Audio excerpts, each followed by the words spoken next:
When it comes to IFAKs, individual first aid kits, there are just a ton of options out there, and you just don't know what to choose sometimes.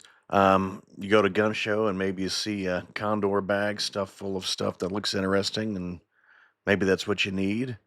Uh, or you go the military surplus route and find some at your Army Navy store or online. There's purpose-built premium kits out there that are real high speed, like your Refuge Medical bare facts and bare minimums and other kits like that. Or you can go the other route of just kind of doing it yourself. This is kind of where I started. I picked up off eBay some USMC Molly 2 pouches. They were like $7 or $8, very affordable. And, there are Molly attachments on the back. And they've got a nice little clip right there. Opens up real easy with one hand. It's got a little 2-compartment divider in there. And yeah, so let's take a little bit deeper dive into it here. Para-X apparently is the company that makes these pouches. Don't know anything about them. Just happens to be what was sewn in there when I got it. All right, now let's take a look on everything on the inside of the pack. Got your C-A-T Tourniquet Gen 7. Make sure you get the real thing. It's worth the extra money. Then we've got Hyfin chest seals. It's ventilated. It's 2-pack. Make sure you get some of those. Then a nasal pharyngeal airway. Goes up your nose. Helps you breathe. Then we've got a trauma wound dressing. Some people call that an Israeli bandage. Over here we've got a 2-pack of North American Rescue compressed gauze. Then a couple of additions I just decided to add recently, and another compressed gauze from North American Rescue. It's single. And then some Kerlix. It's a kind of a stretchy bandage there. Put that over a lot of wounds and all that. Hold everything together.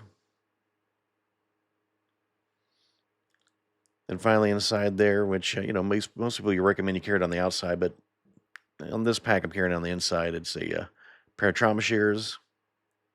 They're also North American Rescue. This has the notch here for your oxygen tank, because you can turn it on and off if someone's got an oxygen tank.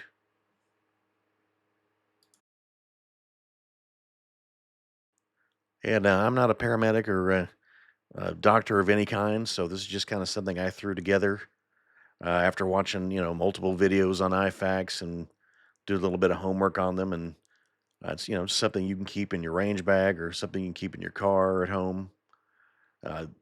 Since you get it cheap enough, you can get a few of these put together, or give them as gifts. Not a bad idea as well if you've got family going off to school or whatever, going away from the home for the first time. It's not a bad little gift.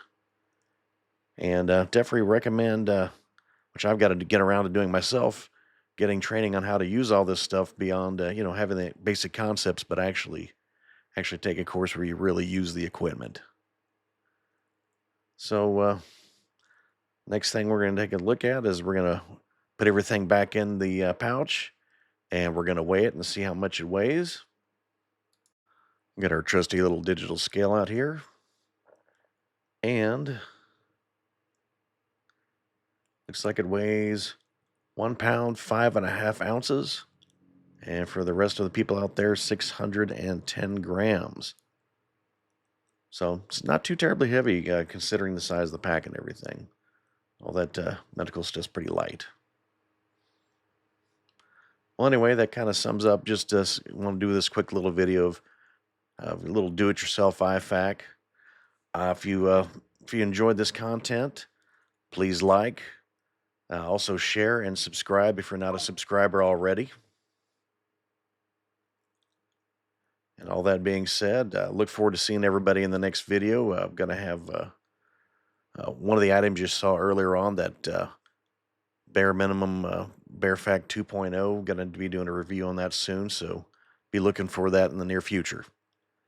All right, everybody, take care.